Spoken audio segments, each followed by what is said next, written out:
परम श्रद्धेय परमादरणीय वीसी साहब, डायरेक्टर चंद्रा साहब, परमादरणीय dean sir doctor Reena Bishnoi ji, doctor Manoj ji, doctor Sarika ji, इस पूरे कार्यक्रम को, इस पूरे नेशनल सेमिनार को सफलता के साथ में ऑर्गेनाइज कर रही, कोऑर्डिनेट कर रही आफरीन अलमास जी, मेरे पूर्व वक्ता संतोष कुमार रुक्ता जी जो सीनियर एडवोकेट सुप्रीम कोर्ट रहे हैं, और बड़े प्रमुख तौर पर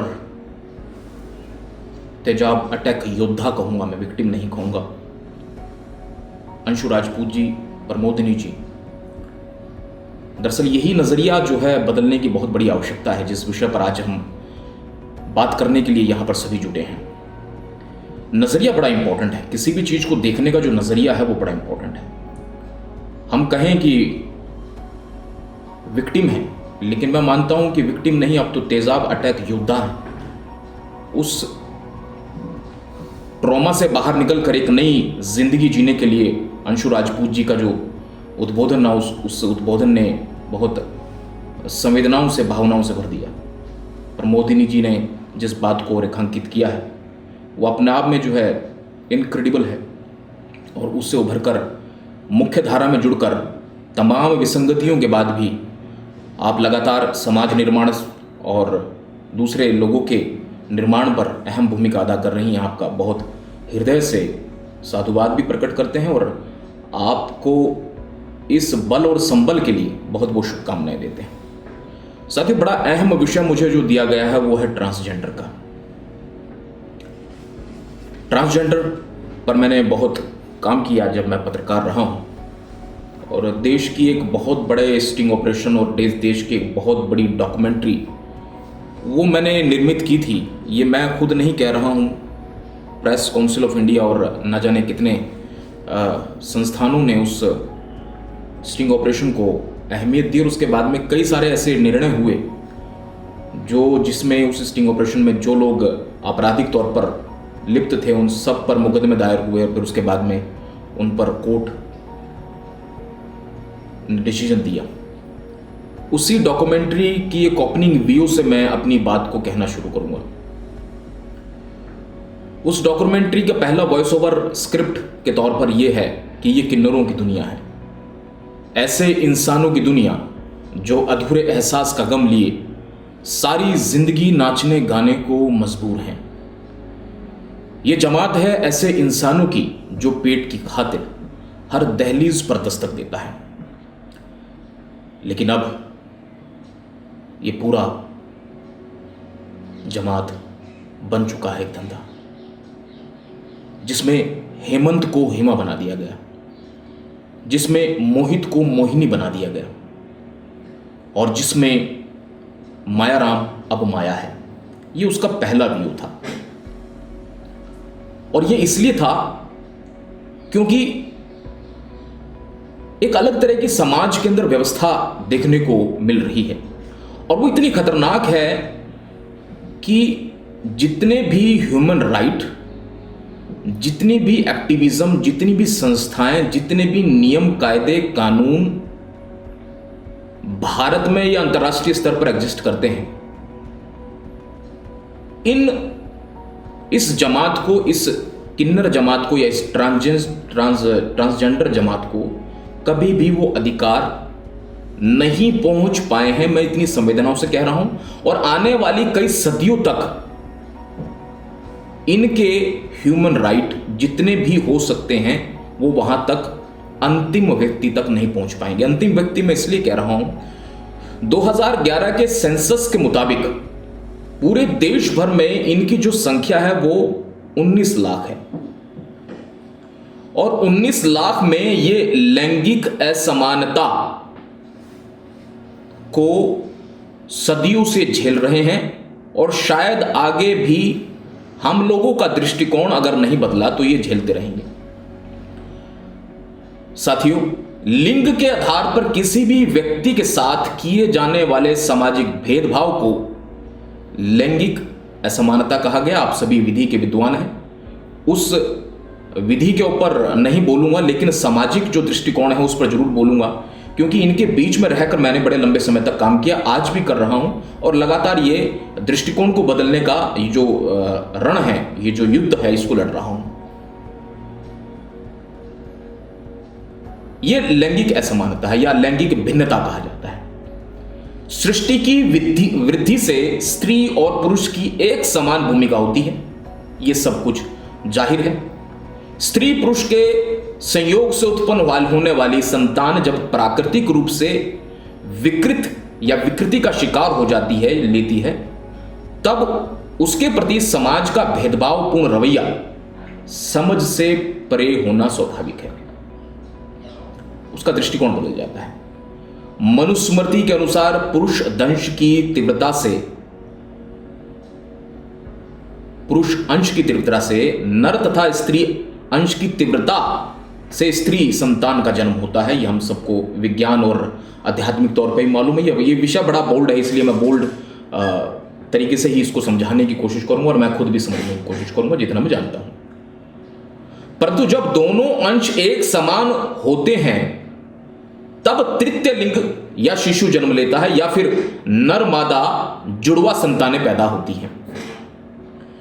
समाज ने तृतीय लिंग वाली संतान का नामकरण बड़े अलग अलग तौर पर किया है। अब मैं वैदिक काल की बात करूं तो इन्हें क्लीव कहा गया, मुगल काल में कहूं तो हिजड़ा कहा गया, और हिजड़े के साथ साथ में किन्नर कहा गया, शिव शक्ति कहा गया, अरावानिस कहा गया, कोठी कहा गया, जोगप्पा कहा गया, मंगलामुखी कहा गया, सखी, जोगता, अरिधि, नपुंसक, अनेक नामों से इनको जाना गया। क्लीव और किन्नर जो शब्द है साथियों, वो संस्कृत भाषा से उद्धृत हुआ, जबकि एक शब्द और हमारे देश में, हमारे समाज में प्रचलित है जिसे हिजड़ा इस्तेमाल किया गया, जो कि अरबी भाषा के हिज्र से बना। और अपने हम लोगों ने एक गीत अक्सर सुना होगा, हिज्र की ऊंची दीवार बनाई हाय लंबी जुदाई, ये गीत आपने सुना होगा। लेकिन हिज्र का मतलब क्या होता है, उस वक्त में उस गाने को सुनते हुए अक्सर हमने नहीं सोचा होगा, लेकिन इसका एक छोटा सा और बड़ा अहम अर्थ है जो ट्रांसजेंडर के तौर पर, ट्रांसजेंडर ग्रुप के लिए इस्तेमाल होता है, और उसी शब्द से हिजड़ा शब्द बना। यह अरबी का हिज्र शब्द है जिसका अर्थ है कबीले से पृथक या समाज से पृथक या सोसाइटी से अलग कर देना, इसलिए हिज्र की ऊंची दीवार बनाई।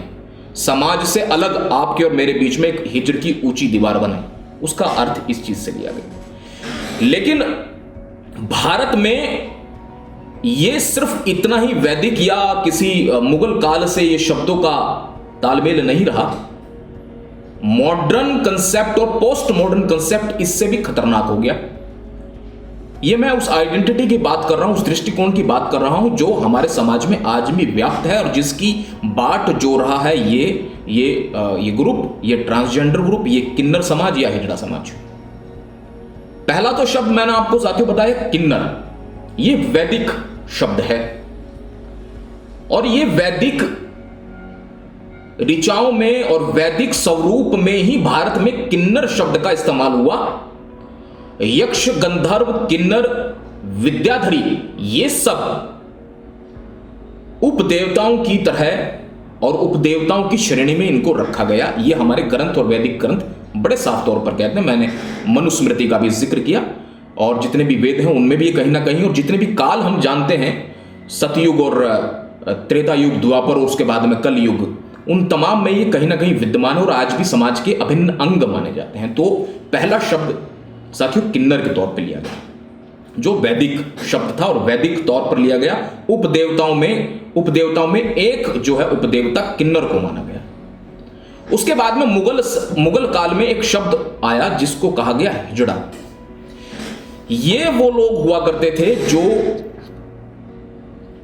हरम, मतलब जो एक राजा जो हुआ करता है या राजाओं की जो जहां पर बेगमें रहा करती थी, उन बादशाहों की बेगमों के हरम का संरक्षण करने वाला हर काल में हर किसी राजा के राज्य में हिजड़े को ही, किसी किन्नर को ही वो दी जाया करती, एक जिम्मेदारी दिया जाया करती थी। वो जो जिम्मेदारी दी जाया करती थी वो किसी उस समय के किन्नर या हिजड़े को ही दी जाती थी। तो दो शब्द, मुगल काल के बाद में ये नाम नया आ गया, हिजड़ा। इसके बाद में मॉडर्न जो कंसेप्ट है वो ट्रांसजेंडर का हो गया, जिसको अभी हम डिस्कस कर रहे हैं। ट्रांसजेंडर, एक जेंडर से जो बदल गया, ट्रांस हो गया, बदल गया। एक जेंडर या तो पुरुष था तो महिला हो गया, महिला थी तो पुरुष हो गया। इसमें फैब्रिकेशन आ गया, फैब्रिकेटेड हो गया ये शब्द। क्योंकि मैं फैब्रिकेशन इसलिए कह रहा हूं कि 19 लाख लोगों में से सिर्फ 5 लाख, माफी चाहूंगा, 19 लाख लोगों में से सिर्फ 5% ऐसे लोग हैं जो जन्म से किन्नर कहलाते हैं। मतलब इन किन्नरों में 2 अहम बिरादरियां एग्जिस्ट करती है, जिसमें एक है पनधारी, ध्यान से सुनिएगा, एक पनधारी किन्नर कहलाते हैं और एक किन्नर कहलाते हैं खैर गल्ला। ये अपने आप को ये कहना मुनासिब समझते हैं। इस तरह से इन्होंने अपने किन्नर समाज को फैब्रिकेट, मतलब अलग अलग किया गया, इसको अलग अलग तरह से नाम दिया गया है। तो वो 2 नाम है, जिसे एक नाम दिया गया खैर गल्ला और एक दूसरा नाम था पनधारी। पनधारी किन्नर जो है वो अपने आप को कहते हैं कि हम जन्म से विकृत हैं, हम जन्म से किन्नर हैं। और खैर गल्ला वे लोग हैं जो किसी तरीके से अपने जेंडर को बदल लेते हैं, फैब्रिकेटेड हो जाते हैं या बदल लेते हैं, किसी भी तरीके से अपने आप को बदल लेते हैं। पनधारी की खैर गल्ला से नहीं बनती है और खैर गल्ला की पनधारी से नहीं बनती। ये 2 फिरके इसके अंदर, 2 पंथ इसमें दिखाई देते हैं। क्योंकि टोटल संख्या का जो 5% है वो वे लोग हैं जो दैविक तौर पर, ईश्वरीय तौर पर किसी तरीके से उनके जनानंग विकृत हो गए, या उनमें किसी तरह का जो पुरुष तत्व या स्त्री तत्व की जिसकी बात मनुस्मृति करती है उसमें किसी भी तरह की कमियां हो गई। बहुत माइन्यूट लेवल पर इसको समझने की आवश्यकता है। ट्रांसजेंडर मॉडर्न कंसेप्ट हो गया, मतलब पहले पुरुष था तो महिला बन गया, या महिला थी तो पुरुष बन गया, ये ट्रांसजेंडर हो गया। एक और शब्द आपने सुना होगा LGBT, जिसमें L को लेस्बियन कहा गया, G को गे कहा गया, B को बाइसेक्सुअल कहा गया और T वही ट्रांसजेंडर है जिसका जिक्र आज हम कर रहे हैं। ये पोस्ट मॉडर्न कंसेप्ट है। इसके बाद में और जो पश्चिमी कंसेप्ट है उसमें हेट्रोसेक्सुअल हो गया, क्रॉस ड्रेसर्स हो गया, ट्रांससेक्सुअल हो गया, जन्म के बाद लिंग जो बदलते हैं। एक और ग्रुप नाम दिया गया, इसी ग्रुप को, इसी समूह को, इसी पंथ को एक नाम और दिया गया, वो था MFM। मेल जन्म हुआ, फीमेल बना, फिर उसके बाद में फीमेल बनने के बाद में मेल की तरफ अट्रैक्ट हुआ। इसके बाद एक और कंसेप्ट हुआ FMF का, जन्म लिया फीमेल के तौर पर, लेकिन तत्व मेल के थे, जिसके बाद में फीमेल की तरफ अट्रैक्ट हुआ। फिर उसके बाद में एक और कंसेप्ट, पश्चिमी कंसेप्ट है इंटरसेक्स। उसके बाद एक और कंसेप्ट है जिनके बारे में आइडेंटिफाई नहीं हो सकता या जिनको अपने बारे में पता ही नहीं है, उस टर्मिनोलॉजी को, उस कंसेप्ट को कहा गया क्यूयर या क्वेश्चनिंग। एक और कंसेप्ट जो हमारे समाज में, अंतरराष्ट्रीय समाज में, जो अब भारत में आना शुरू हो गया है, और मैं बड़ा संजीदा हूं इस कंसेप्ट को लेकर, क्योंकि ये सारे बड़े क्या कहेंगे, फैब्रिकेटेड कंसेप्ट्स हैं जिस पर बात विमर्श करने की आवश्यकता है और सभी को एक दृष्टिकोण से देखने की जरूरत नहीं है। इसमें एक अलग अलग ग्रुप है, उसको अलग अलग तरीके से बात करने की आवश्यकता, उनके अलग अलग ह्यूमन राइट को ध्यान में रखते हुए बात करने की आवश्यकता है, क्योंकि इनके एक दृष्टि से देखना अगर प्रारंभ करेंगे हम तो इनके अधिकार विकृत हो जाते हैं, जिसे उस कंसेप्ट को कहा गया शी मेल। और एक और कंसेप्ट जो आप लोग और हम लोग सभी इस्तेमाल करते हैं वो उसका नाम है थर्ड जेंडर। तो इतनी सारी कंसेप्ट, इतने सारे नाम, इतनी सारे ग्रुप को हमने अलग अलग तौर पर अपने समाज में पाया है, और ये समूह जो हैं ये लगातार अपनी पहचान के लिए लड़ रहे हैं। सबसे अहम जो लड़ाई है इस वक्त, ट्रांसजेंडर, किन्नर या हिजड़ा या जिस भी समूह की बात आप कर लीजिए, उसकी सबसे बड़ी लड़ाई जो है वो है पहचान की लड़ाई। सर्वमान्य शब्द नहीं है। जिस तरह से फिजिकली हैंडीकैप्ड लोगों को सरकार ने एक शब्द दे दिया, एक ही शब्द में सभी को समेट दिया, दिव्यांग। उसी तरीके से ये जितने भी समूहों, जितने ही कंसेप्ट को मैं आपको बता रहा हूं, ये सारे अलग अलग अलग इनकी रियलिटीज, इनके अधिकार, इनकी सामाजिक दृष्टिकोण, इनका आर्थिक दृष्टिकोण, इनकी पॉलिटिकल अधिकार या इनकी स्वास्थ्य की जो समस्याएं हैं वो बिल्कुल अलग अलग अलग अलग है। इसलिए इन सभी को ध्यान में रखते हुए किसी एक नाम को दिए जाने की भारत के अंदर एक बहुत बड़ी आवश्यकता है। एक नाम, सर्वमान्य शब्द और सर्वमान्य परिभाषा भारत के अंदर एग्जिस्ट नहीं करती। और जब ऐसा नहीं होता है तो तमाम ह्यूमन राइट और तमाम अधिकार और तमाम जितनी भी तरह के एक्टिविज्म या जितनी भी तरह की संस्थाएं हैं वे शिफर साबित होती हैं, क्योंकि शब्द ही मान्य नहीं है, सर्वमान्य परिभाषा ही एग्जिस्ट नहीं करती है। साथ ही वैदिक युग की अगर बात करते हैं, देव, दैत्य, दानव, राक्षस, यक्ष, गंधर्व, मल्ल, वसु, अप्सरा, पिशाच, सिद्ध, मरुदगण, चारण, भाट, निरात, ऋक्ष, नाग, विद्यासर, वानर, मानव, आप और हम, किन्नर जिनकी हम बात कर रहे हैं, इतने सारे समूहों में किन्नर भी एग्जिस्ट किया करते थे। लेकिन आज के समय में वे बिल्कुल अपने आप को इतर देखते हैं, अलग देखते हैं। और जिसका सबसे बड़ा जो दिक्कत है वो हमारे काल में दिखाई देती है। जो अलग अलग काल हम पढ़ते हैं कि सतयुग भी था, तो उसके बाद में जो है त्रेता युग भी था, उसके बाद में द्वापर भी था, उसके बाद में कलयुग भी था। कलयुग कारखाना युग, कल युग कारखानों का युग। उस कारखानों के युग में या कल युग में ये बिल्कुल विकृति होती है। जिस वक्त में मुगल काल प्रारंभ होता है, मुगल काल से पहले ये वैदिक किन्नर कहलाए, एक समूह कहलाया। लेकिन मुगल काल के प्रारंभ के बाद में, उससे पहले ये उपदेवता के तौर पर भारत में पूजे जाते थे। आज भी ये सोच और ये क्या कहेंगे विचार आज भी आपको दिखाई देगा कहीं ना कहीं, जहां भी आप किसी किन्नर को देखते हैं या जब कभी किसी शादी विवाह में ये मांगने के लिए आते हैं या इनकी ब्लेसिंग्स ली जाती है, आज भी ये बात पुरजोर तौर पर भारत के अंदर विद्यमान है।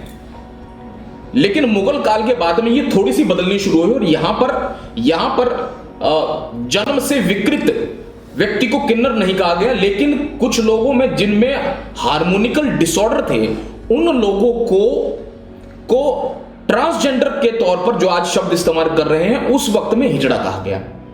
जो बेगमों के रक्षक हुआ करते थे और बेगम जिस हरम में रहा करती थी, उस हरम के वो संरक्षक हुआ करते थे। उन्हें मुगल काल में बहुत सारे अधिकार भी मिले, प्रॉपर्टी का भी अधिकार मिला, उनको रहने खाने का भी अधिकार मिला, उनको इधर उधर जाने या अपने बिलीव्स को भी, विश्वास को भी स्थापित करने का भी अधिकार मिला। लेकिन ब्रिटिश काल में यही समूह, यही ग्रुप जो है भिखारी बन गया, अपराधी बन गया। क्योंकि ब्रिटिशर्स ने, अंग्रेजों ने इनको कोई भी अधिकार ना तो सामान्य लोगों को दिए, और ये तो अपने आप में वेलरेबल ग्रुप कहा जा सकता है, ये तो बिल्कुल ही शोषित ग्रुप कहा जा सकता है, जिन पर ध्यान भी नहीं दिया गया। ब्रिटिश काल में ये लोग भिखारी, अपराधी, वेश्यावृत्ति जैसे कुकृत्यों में लिप्त हो गए, अधिकार नहीं मिल पाया। और आज भी जब हम अधिकारों की बात करते हैं तो सबसे बड़ी जो इनके लिए आवश्यकता है, अगर किसी अधिकार की आवश्यकता है तो वो है पहचान की आवश्यकता। इन्हें पहचान नहीं मिल पाई, आज भी अपनी पहचान के लिए लड़ रहे हैं ये। बेशक से सुप्रीम कोर्ट, माननीय सुप्रीम कोर्ट जो है वो कहता है कि भाई इनको थर्ड जेंडर के तौर पे ले लिया गया है, लेकिन इनके ही समूह के अंदर इतनी बड़ी, क्योंकि जिस वक्त में मैं डॉक्यूमेंट्री और स्टिंग ऑपरेशन कर रहा था तो उस वक्त में एक हेमा नाम का किन्नर मुझे मिला, जिसका मैंने इंटरव्यू करना शुरू किया त्रिलोकपुरी इलाके में, दिल्ली के में, वो मुझे मिला। साथ ही मैंने जब उसको इंटरव्यू करना या उसके बारे में जानना शुरू किया, वो एक वाल्मीकि परिवार का लड़का था, नाम था हेमंत। मैं बड़ी संवेदना के बाद साथ में उसकी कहानी को आपके बता रहा हूं। वो बच्चा हेमंत थोड़ा सा स्त्री अंश का था, हार्मोनिकल डिसऑर्डर कह सकते हैं आप। हमारे हमारे समाज में इस तरह के लोग दिखाई देते हैं, लेकिन वो किन्नर होंगे या उनको हिजड़ा कह दिया जाए या बना दिया जाए, ये बड़ा दुष्कर है।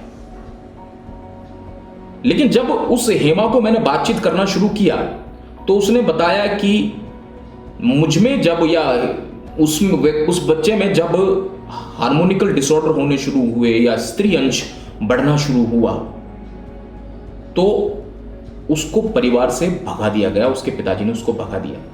वाल्मीकि समाज का बच्चा था, देखने में बड़ा सुंदर, बहुत ही ग्रेसफुल पर्सनैलिटी हेमंत, जिसको मैं हेमा के तौर पर मिला।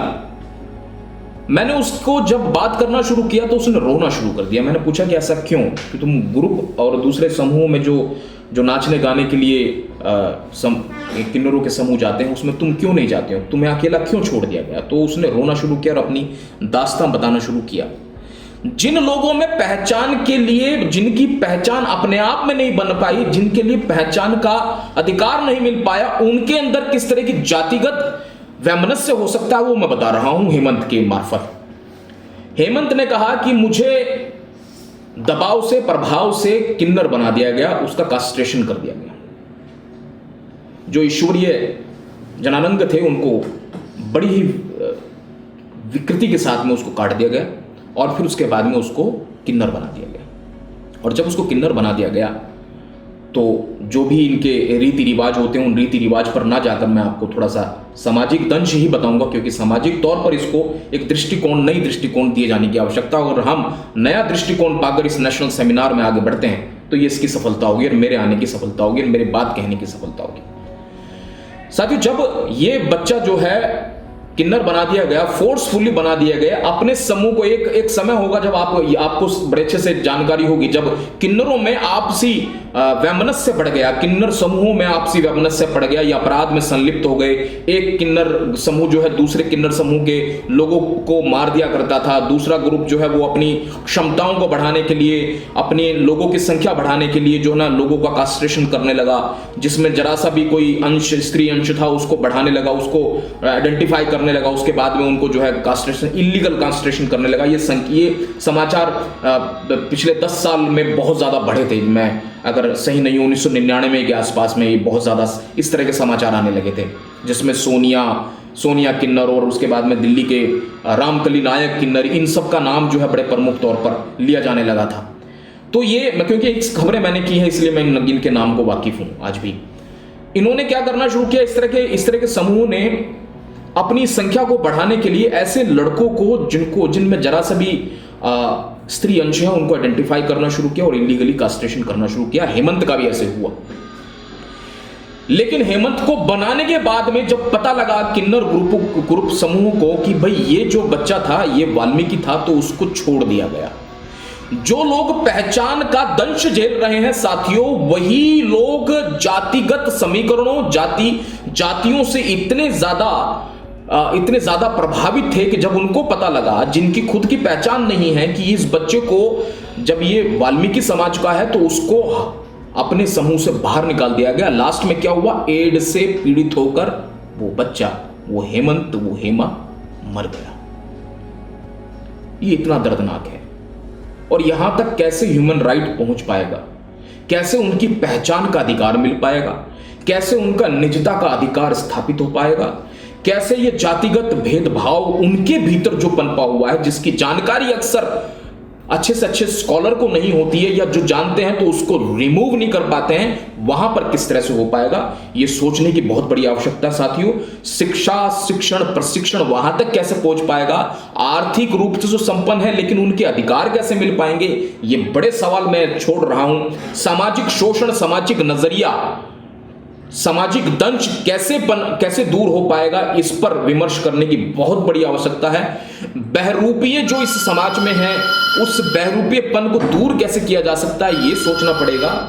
इसके साथ में ये सोचना पड़ेगा कि सामाजिक असमानता जो है वो किस तरह से दूर हो सकती है, सामाजिक बहिष्करण कैसे दूर हो सकता है, क्योंकि सामाजिक बहिष्करण इनको झेलना पड़ता है। कुछ भ्रांतियां हैं कि ये जन्म इनका कैसे होता है और जन्म होने के बाद में इनको मृत्यु के बाद में इनको किस तरह से दफनाया या इनको जो है क्रिमिनेट किया जाता है, वो एक बड़ी भ्रांतियां हैं जिनको दूर किए जाने की बहुत बड़ी आवश्यकता है। व्यवहार की अस्वीकारोक्ति बहुत बड़ी दिक्कत है जिसको दूर किए जाने की आवश्यकता है। आय के अभाव में भीख, वेश्यावृत्ति में लिप्तता, आपराधिक दृष्टिकोण, इन सबको दूर किए जाने की आवश्यकता है।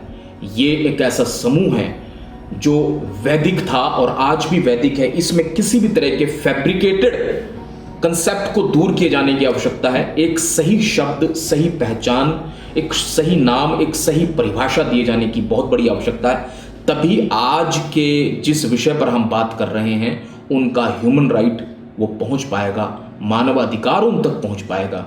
जिसकी बाट जो रहा है ये समूह, बहुत बहुत बाट जो रहा है, लगातार अपनी पहचान को बनाने की कोशिश कर रहा है। और वो जो वैदिक स्वरूप जिसकी बात मैं कर रहा हूं भारत के अंदर, उस वैदिक स्वरूप को इन्हें भी समझना होगा और हम सबको भी समझना होगा। उसी वैदिक स्वरूप के तौर पर हमें इनका वर्गीकरण किए जाने की आवश्यकता है कि कौन 5% जन्म से किन्नर है और कौन किसको किस तरीके से बना दिया गया या कह दिया गया या उसको नाम दे दिया गया। वो सर्वमान्य परिभाषा, वो शब्द की आवश्यकता इन्हें है। इसी बात के साथ में मैं आपका हृदय से बहुत बहुत धन्यवाद करता हूं और इस विषय पर मुझे बोलने के लिए आपने बुलाया, इसके लिए मैं बहुत बहुत तहे दिल से आप सभी का बहुत बहुत धन्यवाद करता हूं। और एक किताब मैंने लिखी है, उसका मैं जिक्र मैं ज़रूर करूंगा, Indian media and hijras, the paradox of identity. ये किताब में उनके इतिहास से लेकर उनके लिए जो कानून और उनके लिए जो साइकोलॉजिकल, उनके लिए जो सोशियोलॉजिकल जो ट्रॉमा है वो किस तरह से सहते हैं उसके ऊपर है। और इसके साथ साथ भी कई ऐसे जो नाम हैं, जिस तरह से हमारी योद्धाएं जो बोल रही थी, जो तेजाब अटैक योद्धाएं थी, इनके साथ जिस तरह से हुआ है ये, उसके बाद में जिस तरह से उभरी हैं, ऐसा नहीं है कि उभरे नहीं हैं लोग। बहुत सारे नाम ऐसे हैं जो किन्नर समाज के थे, जिन्होंने बहुत बड़ा काम अपने क्षेत्र में किया है, सामाजिक कार्यकर्ता के तौर पर, पत्रकारिता के तौर पर। पद्मिनी प्रकाश का नाम है, जो कि एक कथक नर्तकी और गायक कलाकार हैं, उनका नाम है। मधुबनी छत्तीसगढ़ के रायगढ़ की मेयर रह चुकी हैं कथक और नर्तकी और गायक जो ना भारती नाम की किन्नर ने ईसाई धर्म स्वीकार कर लिया और थियोलॉजी में स्नातक की उपाधि प्राप्त करके इंजीलवादी चर्च में पादरी बन गई। मानवी बंदोपाध्याय विवेकानंद सतोबार शिक्षी महाविद्यालय में बंगाली भाषा की सहायक प्रोफेसर हैं। इन्होंने किन्नरों के जीवन पर आधारित एंडलेस बॉडेज नाम की उपन्यास भी लिखा है। कानपुर की काजल किरण पार्षद रह चुकी हैं और समाज सेविका के रूप में प्रतिष्ठित हैं। तमिलनाडु की प्रीतिका यशिनी को लंबी अदालती लड़ाई के बाद सब इंस्पेक्टर के पद पर तैनाती मिली है। कोलकाता की जोमिता मंडल लंबे संघर्ष के बाद में इस्लामपुर की लोक अदालत में अधीनस्थ के पद पर कार्यरत हैं। राजस्थान की गंगा कुमारी ने भी लंबी अदालती लड़ाई ली और ऐसे कई सारे नाम हैं जो यहाँ पर बताए जा सकते हैं, जिन्हें गिनाए जा सकते हैं। उनको वो लड़कर आगे बढ़ी हैं और ऐसे दृष्टिकोण की आवश्यकता आज भी है। इनको एक नई पहचान दिए जाने की आवश्यकता है, क्योंकि एक बार नई पहचान और एक सर्वमान्य परिभाषा अगर मिलती है तो वो तमाम अधिकार, वो तमाम ह्यूमन राइट, मानवाधिकार, वे तमाम चीज़ें जो हमारे प्रियम्बल में शामिल हैं, क्योंकि हम यूएन और तमाम पश्चिमी की तरफ जरूर देखते हैं, लेकिन अगर सत्य में हम अपने प्रियम्बल को इम्प्लीमेंट करना शुरू कर दें तो मेरे ख्याल से तमाम तरह के डिस्क्रिमिनेशन, तमाम तरह की विसंगतियां, अधिकार के साथ साथ में दायित्व भी है, हम अपना सामाजिक दायित्व पूरा करें, जिसको लेकर हम आगे बढ़ें। इसी विचार के साथ में एक कृष्ण मोहन झा की एक बहुत अहम लाइनें हैं जिनको मैं यहाँ पर आपके समक्ष रखता हूँ और अपनी वाणी को विराम करूँगा कि उनकी गालियों और तालियों में भी उड़ते हैं खून के छींटे, उनकी गालियों और तालियों में भी उड़ते हैं खून के छींटे, और यह जो गाते बजाते ऊधम मचाते हर चौक चौराहे पर अपने आप को अभद्र रूप में दिखाते हैं, दरअसल उनकी अभद्रता नहीं, उस ईश्वर के प्रतिशोध लेने का उनका एक तरीका है, जिसने उन्हें बनाया है या फिर नहीं बनाया है, जिसने उन्हें बनाया है या फिर नहीं बनाया है। बहुत बहुत आपका धन्यवाद। जय हिंद, जय भारती, जय सुभारती।